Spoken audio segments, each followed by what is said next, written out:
Every character's work of art in Middle-earth is a sub-creation of what the one god Illuvatar has created. But even art with evil intent serves Illuvatar's greater plan. Join Ross Harriman and I as we discuss the power of subcreating, and don't forget to like and subscribe. Hello, everyone. Thanks for tuning in to the White City Podcast. Today, I have a new guest with me, Ross Harriman. Yeah, it's great to have you on, Ross. We'll be talking about primarily some things that Ross has thoughts on with just subcreation in Middle Earth, kind of in general, but also kind of in the beginnings of the Silmarillion, and how that looks with Ilúvatar and the Ainur and whatnot as well. But before we get into it, Ross, would you give a little bit about yourself and how you got into Lord of the Rings? Well, my name's Ross Harriman. My authorial name's K.R. Harriman. So if anyone wants to search for my publications, that's the name I go under. I'm from Fritch, Texas, which is a small town of about 2,000 people north of Amarillo. I mean, some people know Amarillo just by the song. And I'm I have my PhD in biblical studies from Asbury Theological Seminary, so I'm primarily a biblical scholar, but really my interest in Tolkien precedes my interest in reading the Bible in depth. Goes back to actually the Peter Jackson films. I watched The Fellowship of the Ring, and then I decided to go out and read the entirety of the trilogy before Two Towers came out. And as I was perusing the Tolkien section of the bookstore, I noticed, oh, there's all these other things out there. And it was the Silmarillion that caught my eye. And, being a teenager at the time, I had no idea what I was in for.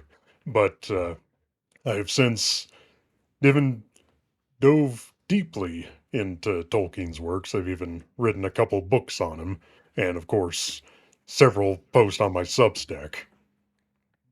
Yeah. No, that's very cool. Very cool. So like it's neat that you're able to like read the books as you were going through watching the movies at the same time.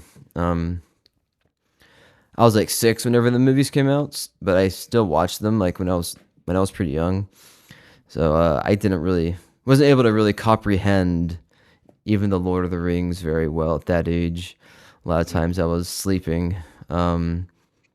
And yeah, so since then I have read the books and um, gone through the Silmarillion once, and I kind of like still working through it a second time. But yeah, it's been really good.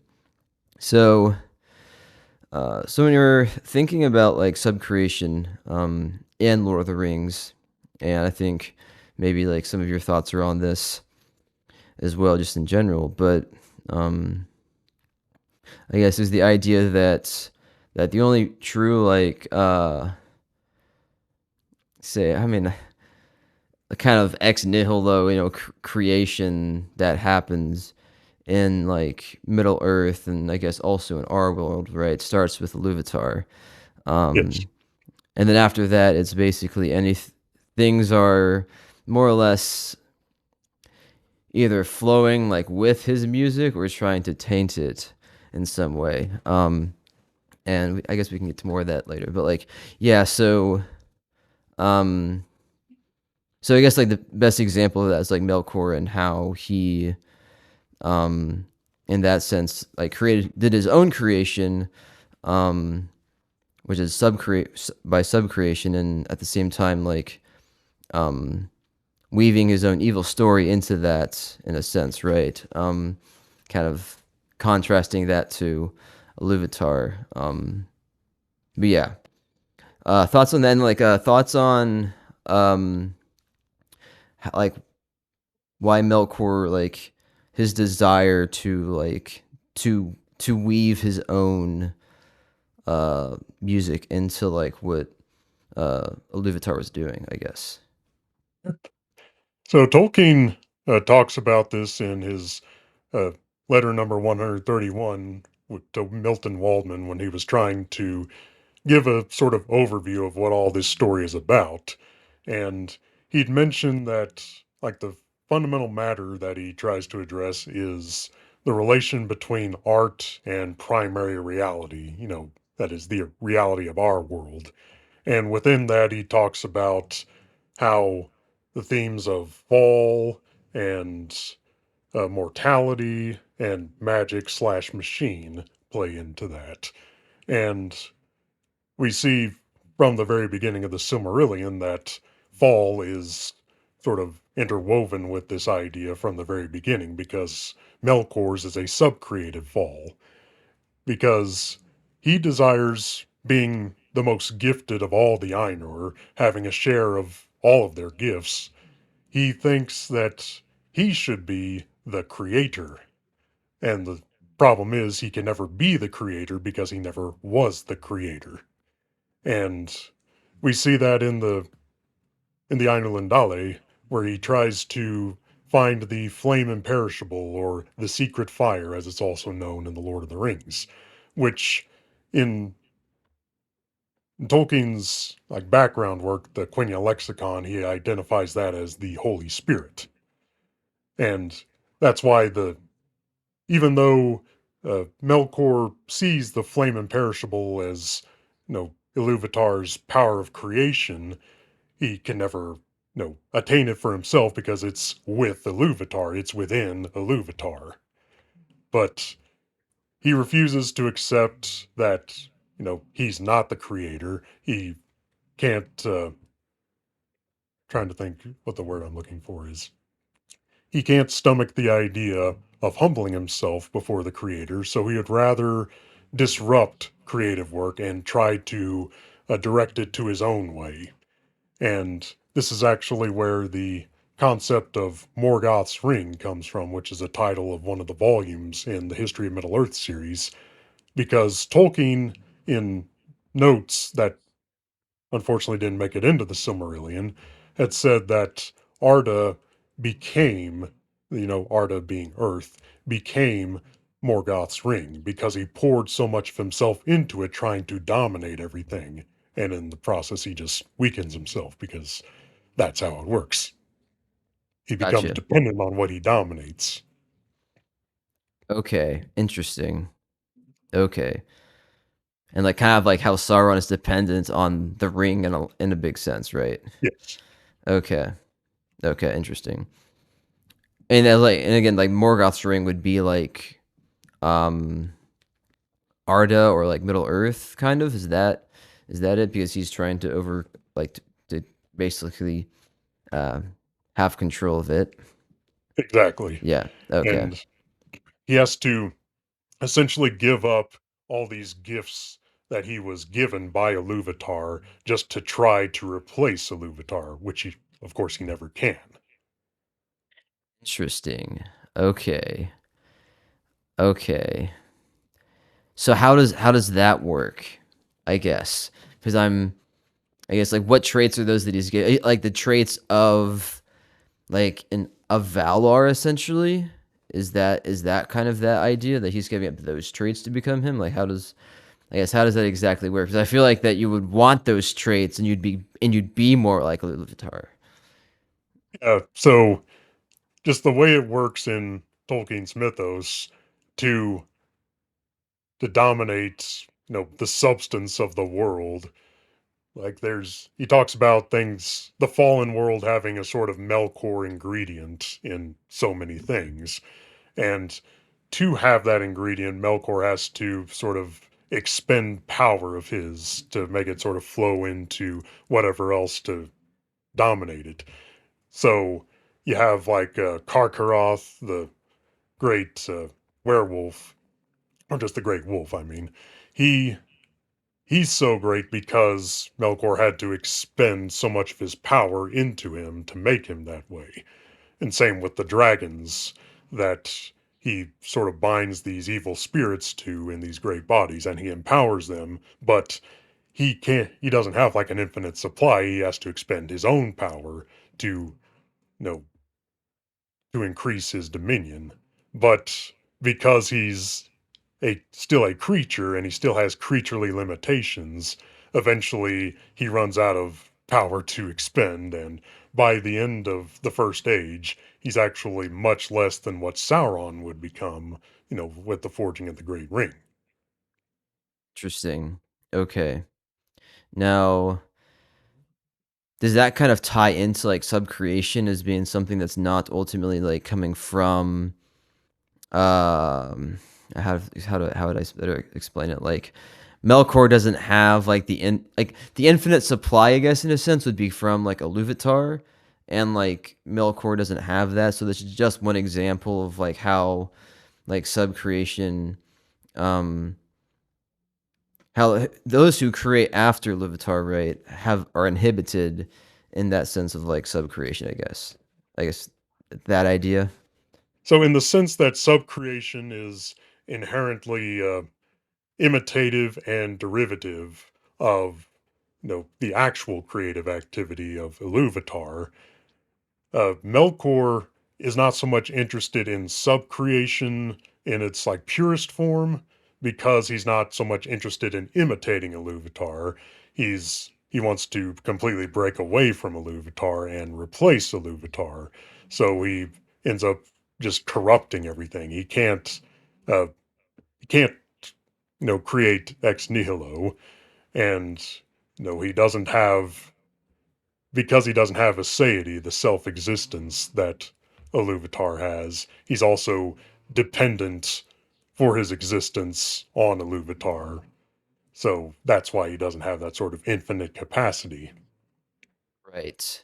Yeah. And it illustrates that, the further away you get from God, the more your life is drained from you, so to speak, because only God is where life comes from, being the only creator. Yeah, so what's interesting too is that um now so when Melkor was trying to like basically kind of corrupt things with his music in the beginning, uh so there was like the music that Ilúvatar was putting out that all the Valar were supposed to basically kind of change or like to kind of weave their own things in, right? And then Melkor was trying to do something completely different. And then is it that Ilúvatar then the music he then Ilúvatar did like a different music that in a sense was um like almost alongside like Melkor, so like it was in a sense like um am I explaining that right? Like that like the um that Melkor's like music ended up kind of like um aiding, I guess, Ilúvatar's like his music that he was putting out. Yes, so it like goes into three separate themes in the progress of the music, and what exactly those correlate to is somewhat debatable because Tolkien sort of changes his ideas on that over the course of writing this story. He started way back in like 1919, 1920, and worked on it intermittently for decades after that. But in any case, it's like, especially with the third theme, that's emphasized, where you have, one this one music by Melkor and this other music by those following, as it's composed by Ilúvatar. And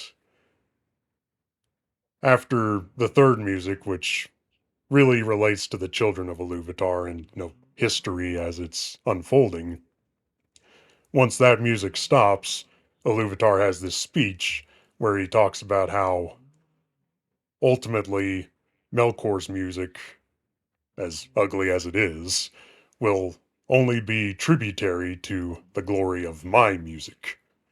And that's way of foreshadowing providence that will unfold throughout the Silmarillion and throughout Tolkien's mythos, because there are many, many, many signals of providence throughout, where you see the subtle work of Illuvatar in bringing that statement to fruition. Yeah. Yeah, that's okay, that's kind of what I was thinking there. So something else, this kind of like goes beyond the Silmarillion with subcreation.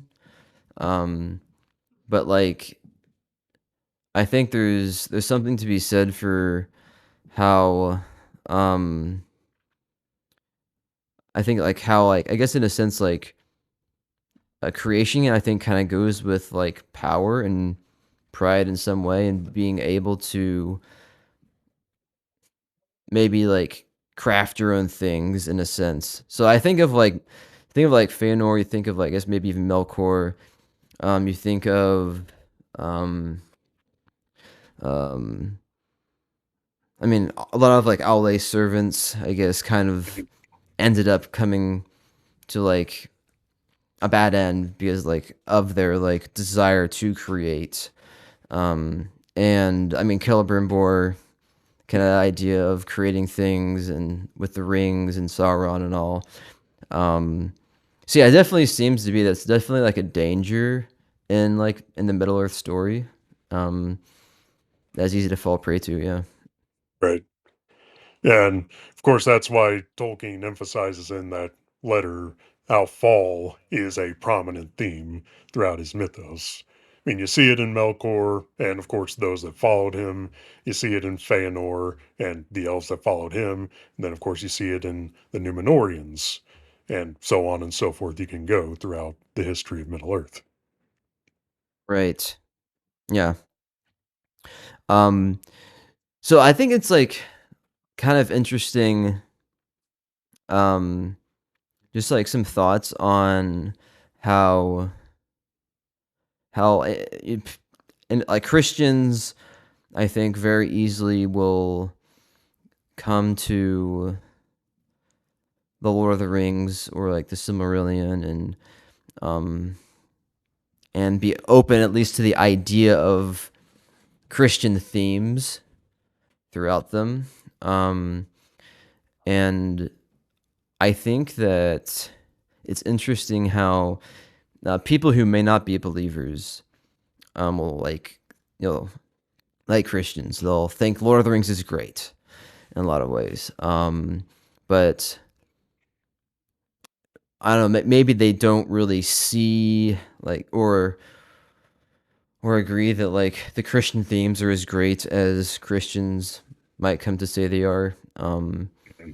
And if they do, it's kind of interesting. Is like okay, if you think that these things are great, these themes are great in Middle Earth, Lord of the Rings, like what about our world? You know, and like kind of tying that back. You ever thought about that? I guess, or because I think that I've definitely talked to people who downplay the Christian themes because there's like too much like too much allegory that I'm trying to like connect it with, you know. I guess that kind of a thing.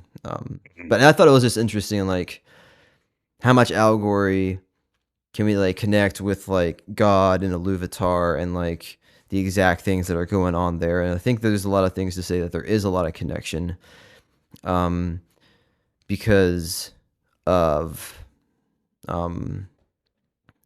how would you say like it's it's like Tolkien's pulling it from his own faith, you know. So I guess there's that too. But Oh, absolutely. I actually, in both my books on Tolkien, I have chapters dedicated to how Tolkien's whole thoughts on subcreation are like the theological foundation of his work. I mean, there's plenty of elements, individual elements of the story that you can point to where you can say that's a bit more prominent examples of where you can see this sort of peeking through, but it's really there at the foundation. And I mean, in an interview that I've cited in the second book, he had mentioned how, when someone asked him about, who is the one who he talks about, he says, well, the one God. Like, the same God that I worship, basically. I mean, he doesn't say it in Okay. that exact that last statement is sort of my addition to it, but he does say that, I'm talking about the God. I mean, and really another important element to this is that Tolkien meant for the stories of Middle Earth to be like an imaginary history of our own world. So he didn't imagine that he's talking about any other god but the God that he knows from that he worships. Interesting. And he'd also, in that same letter number 131 and some others, he'd mentioned the importance, as well as on fairy stories, he'd mentioned the importance of uh, reflecting primary world truths in their appropriate secondary world forms, the fantasy world forms. And that's why, because this is set in a time like long before Christ's incarnation, even long before Israel, you're not going to see like this sort of explicit Christian religion there. It would just be completely out of place in that setting. But you are going to see elements that sort of prepare for the gospel. Yeah. So in that sense of like there are elements that are still going to speak to the truths of our day now, Yeah. which is probably a big reason why people, in a sense, either relate or appreciate it is because like those themes are timeless, Mhm. right? Yeah, um, for Yeah, sure. he'd actually said in a letter, I think it's letter number 148A to Catherine Farrer, that one of the things that, or maybe the most common thing that he had seen in feedback from readers that really resonated with them was the moral framework. And he says, well, that's really quite important because that's like the central matter of the story. And that is in turn informed by his Christian theology, as he emphasizes in that letter. So, what's like the biggest danger of subcreation? Um, would you say? Well, sort of just the inherent fallen capacity towards idolatry that we see in like the subcreative fall of Melkor and others, where you end up sort of losing track of what it's for, which is, to express the fact that we are made in the image and likeness of the creator. And so subcreation is meant to draw us closer to the creator. But if you're unmoored from that foundation, it's easy to take it in a direction of idolatry where what you, as being the idol maker, want is made primary. And so your subcreation becomes unmoored from the truth and it purveys, you know, parodies of the truth instead. And it's very easy, as we see in myths, for example, for subcreation to be directed to, false idols. And that's something that Tolkien does warn about in his other literature. But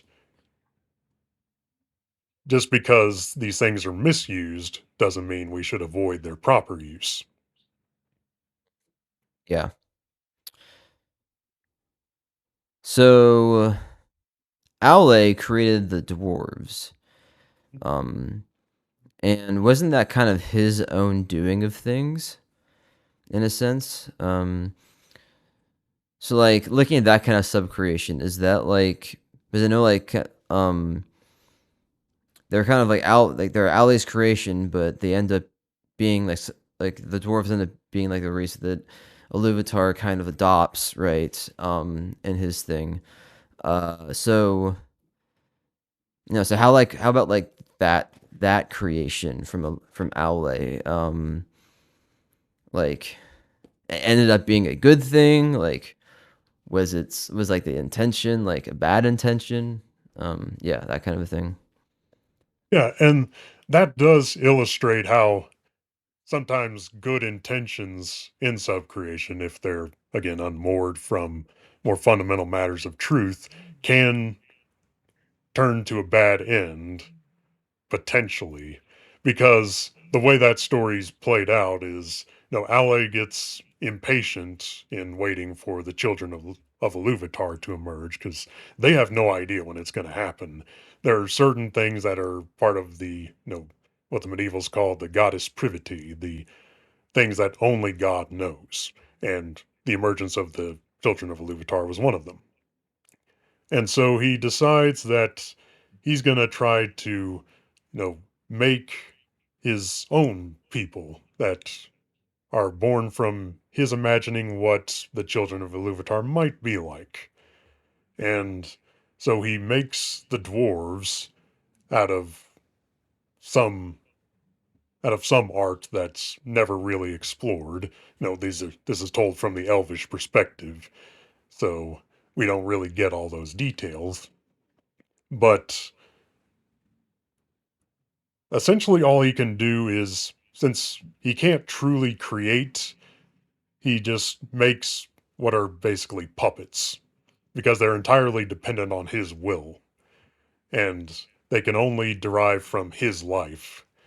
And Ilúvatar rebukes him for this. It's one of the few times we have direct speech from Ilúvatar outside of the creation story. And when he's rebuked, Ale repents, he admits his fault, and he's actually in a moment that's reminiscent of, Abraham and Isaac. He's willing to actually kill these children of his because he thinks they're an affront to his creator. And it's only then that we see the dwarfs have independent action because before they were just imitating whatever Aule did, but now they're begging for their lives. And that is the signal which Ilúvatar follows up with, saying that, you know, I've hallowed these beings, that they are now creatures. They are people that I've given life, given sentience, so on and so forth. And so it's a way of showing how in Providence, sometimes even well intentioned faults can turn to good ends in the mysterious hands of Providence. 'Cause that's kind of like what happened with Melkor in some ways too.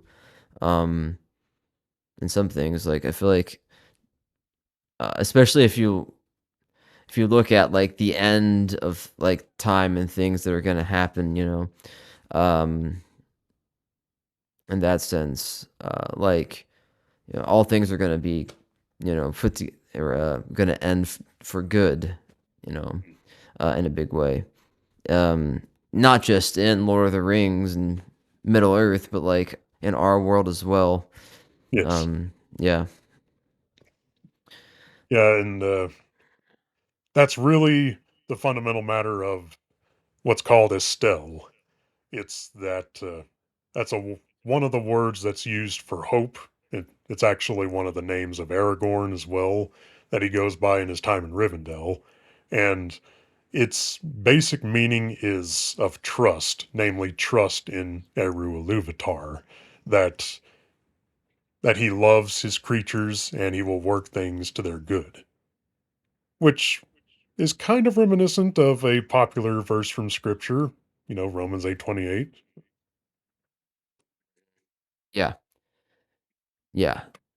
So it's like I've talked to like, you're probably the second really like deep reader of like just, the Middle Earth Lord of the Rings story in general that I've had who also brings in a deeper like kind of theological sense to the whole thing.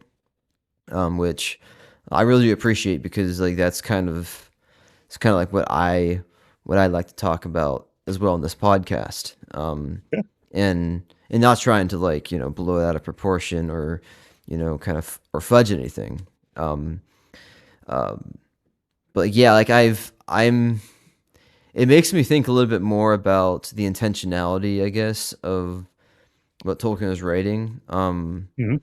When you bring up some things like Estel as being something that's pointed back to Illuvatar and all, because that would seem to be like, oh, but wait, that would be too obvious in a sense, like is all that, like, you know what I mean? It's like I feel like in Lord of the Rings you kind of have like maybe a couple of places that you could like say, oh yeah, yeah, this is definitely pointing back to Ilúvatar, in a big way. But it's like a lot of it is very subtle.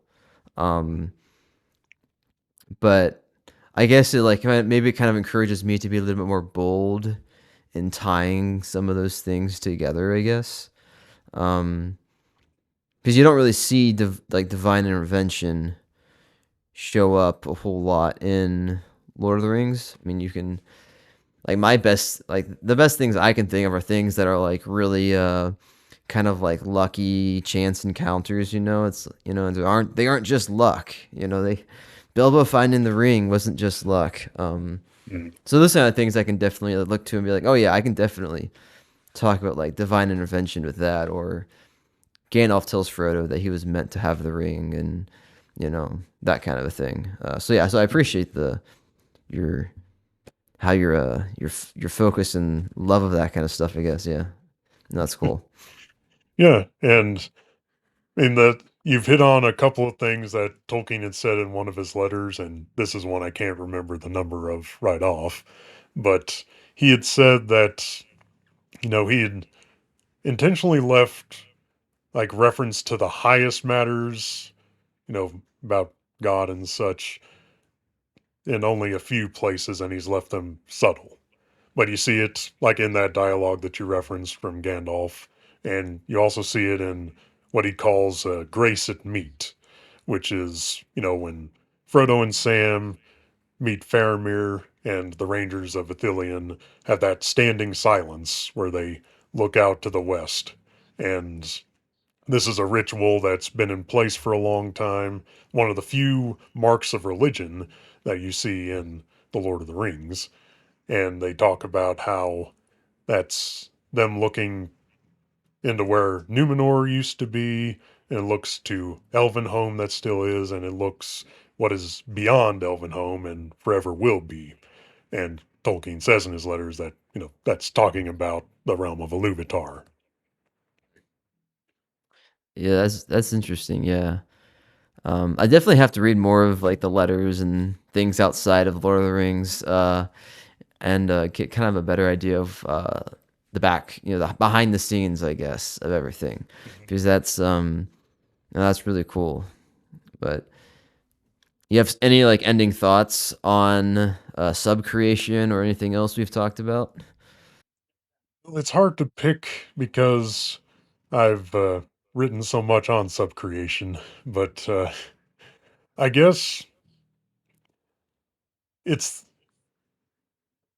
there's a sort of eschatological edge to uh, Tolkien's theology of subcreation that's important to emphasize because from the earliest version of the Einerlin Dali, which, like I said, was written back in like 1919, 1920, we still see reference to this whole notion that even this music through which the world was made is going to be second only to the second music in which the children of Ilúvatar will take part. And that is a reference to new creation, wherein subcreation will be taken up and given primary reality in God's creation. And that's a hope that he'd expressed in the short story Leaf by Niggle as well. That was his way of trying to do like a sort of allegorical representation of what that might look like. And really, that's a sort of hope of his that his work of subcreation will, in the end, in the works of the infinitely creative creator, somehow be taken up to creation, be given a reality. Well, yeah, that's cool. So like that reality Um, so the subcreation that others would be working through Illuvatar would become a reality, like that kind of an idea. That Illuvatar himself would sort of hallow the fruits of subcreation and give them reality in the kingdom. In the way he puts it in on fairy stories is this notion that the the presence of the greater does not negate the presence of the lesser. I mean, after all, God's there. We don't need to be there for its glory, but God chooses to include us there to contribute to its glory. And so it will be where in God's work of new creation, he will give reality to and fulfill the works of subcreation, as he already has via the gospel, that where the eucatastrophe of things like fairy stories has been taken up and given not only secondary reality of our fantasy worlds, it's been given primary reality of history because God has made a eucatastrophe within history in the gospel story. Right.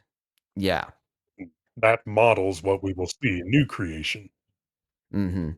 Okay, yeah, yeah, yeah, I got you. It'll come to perfection, in basically the for like this for our world, like the second, the like new heavens and new earth. Yeah, Yes. kind of ideal. Yeah, yeah, yeah. Okay. Yeah, no, that makes sense for sure. Yeah. Well, thanks, Ross, for coming on and giving your 2 cents on subcreation and especially like the Silmarillion and whatnot. Yeah, it's uh, it's been good. It's been fun. Yeah. Yeah, absolutely. And thanks for having me. Yeah. And you say again like where people can find you. You said on Substack and there are other places as well. Uh, so Substack is my primary writing outlet. I've also got, you know, articles and journals out there, again, mostly under the name K.R. Harriman. And you can also find a couple of books, like this one, God Has Chosen the Little Ones, which is about the Hobbit, and The Lord of Heaven and Middle Earth, which is about the Lord of the Rings. And they're both on the Glossa House website for a discounted rate. You can find them on Amazon too, but you can find them cheaper if you go directly to the publisher's website. Cool. Yeah. Thanks. Thanks for that. That note. Yeah. So, but thanks everybody for tuning in and catch us for our next episode next week.